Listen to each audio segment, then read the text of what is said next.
Hello, curious people. I'm Associate Professor Timo Rissanen, a fashion and textiles researcher with a focus on sustainability and social justice. I'm also the research director at the Center of Excellence in Sustainable Fashion and Textiles. I am here to answer your curious questions about how we can transform the future of fashion, tackle waste, and embrace sustainability while still having fun with style. This is Fashion Curious.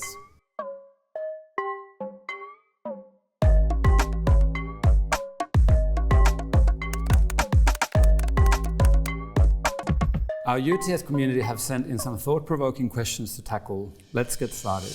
What's the most important thing we should all think about in relation to clothing? Given that overproduction and overconsumption is the number one problem for the fashion industry today, I think the question that we should all be asking is, what does enough look like for me when it comes to my wardrobe and to my clothing? In Australia, we are one of the highest consumers of clothing in the world. We are approximately buying 53 garments per person per year. According to a couple of recent studies, from a planetary perspective, a safe level of consumption would be somewhere between 5 to 7 garments per person per year. For us in Australia, that means somewhere between 90 to 95% reduction in the volumes of clothing that we're buying. Now, with that comes some really tricky but also interesting questions that we should all be asking. What are the garments that I already have that are bringing me the greatest joy and satisfaction and are working for me? Because that's different for each of us, because our lifestyles are different, our tastes are different, and so forth. And it's safe to say that nobody needs 53 garments in a year. What sustainable fashion practices do you personally follow? I try to buy as little as possible. And with that, I try to think very carefully, what is it that I need? And what are the gaps in my wardrobe at any one time?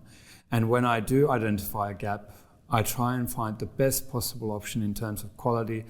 And when I say quality, I don't mean just the sort of physical durability, but also something that will withstand a number of seasons. It's not, subject to trends and so forth.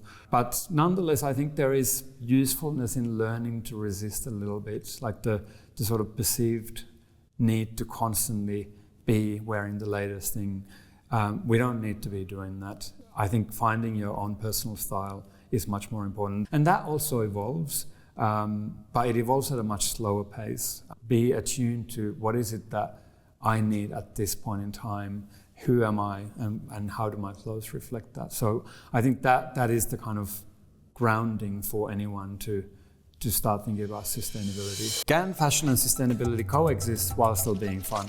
Absolutely they can. I think fashion absolutely should be fun. It should bring joy to us. It should bring enjoyment and satisfaction to us. Sustainability shouldn't compromise that in any way.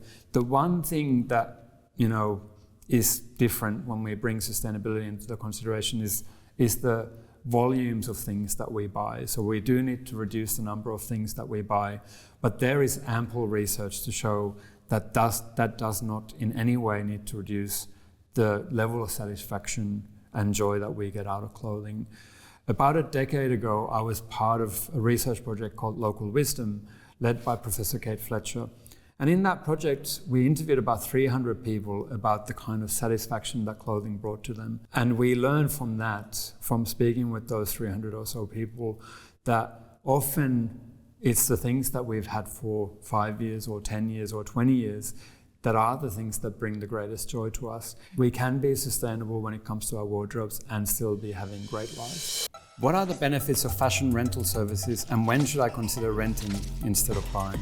Rental makes a lot of sense in special occasion dressing, for example, formals, weddings, birthdays, and so forth. Now, you might be considering buying something, but I would invite you to think, can I get 25 to 30 wears out of this dress? And if the answer is no, then I would consider renting it instead of buying.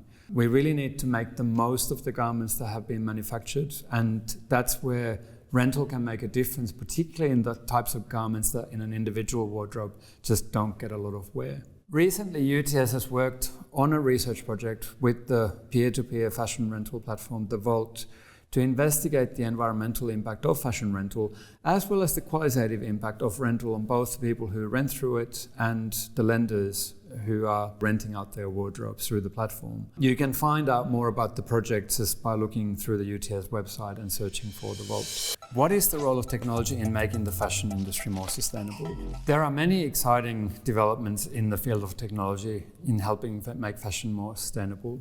In the area of advanced manufacturing, here at UTS, we invested in a Shimaseki seamless knitting machine a couple of years ago. This technology allows the knitting of whole garments from yarn with no assembly required.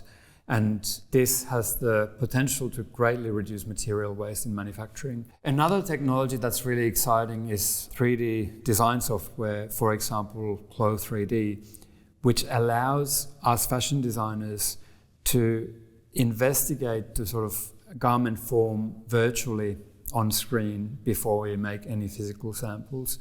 Through conventional methods, we might make 10 samples before we arrive at the perfect final garment sample, and Clo3D allows us to do that virtually. It also facilitates manufacturing in different ways. It can speak to other technologies, for example, automated cutting, body scanning, and so forth, which has the potential to make custom made and made-to-measure clothing much more affordable than it currently is. So I am quite optimistic about some of these technologies, what they can make possible in terms of creating more satisfying fashion for all of us. Why don't more brands adopt sustainable practices? The simple answer is money, and for a couple of different reasons. On one hand, particularly for brands that rely on their product to be as cheap as possible, ensuring that the workers get paid a fair wage, ensuring that non-toxic chemicals are used in the garments, ensuring that the packaging is recyclable, and so forth and so forth. All of those things will impact the bottom line one way or the other. And so for a brand that is just trying to push the price as low as possible, there is no easy answer because sustainability costs money. Another reason might be that for some brands, even if they want to do good, they simply don't know where to start because the problems can seem so overwhelming and so complex. For those brands, I would say start with one thing and choose something that is really relevant for you, a thing that is going to make an impact in your particular company, because that will also be different from company to company. And if you get really stuck, do contact us at the Centre of Excellence in Sustainable Fashion and Textiles. We do work with brands in figuring out these issues. Collaboration is key across the board, and we are always happy to collaborate with companies. How can we teach design in a way that prepares students to create a more sustainable future? This is an excellent question and something that I've been thinking about a lot in my 22 years of teaching fashion design. I do think that students of today hold a particular role in transforming the fashion industry into a more sustainable one, even if the responsibility isn't solely theirs. The current industry has the majority of that responsibility, but nonetheless, I do think that we need to train the designers that we teach in these new ways of doing things, opening them to completely new value systems, because that's what's going to make the difference. And I am happy to say that the students that we teach today already arrive very informed. They are concerned about climate change. They are often very aware of the waste that the fashion industry makes, and they are curious about what kind of difference they can make.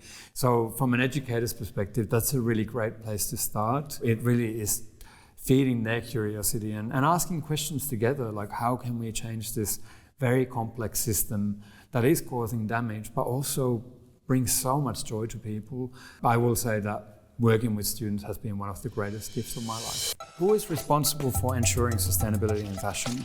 Another really excellent question, and I will say that the responsibility is with everyone, because all of us, both as citizens, but also then fashion brands, educational institutions like UTS, government departments and so forth, all have a different role to play in changing the whole. Here at UTS, for example, I will say that our responsibility as educators is to educate the next generation of the fashion industry to be more responsible, to be more sustainable, to be more informed and educated about the issues.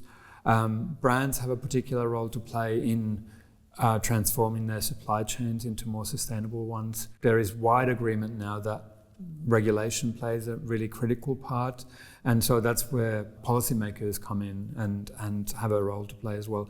But I think the critical issue is collaboration across the board.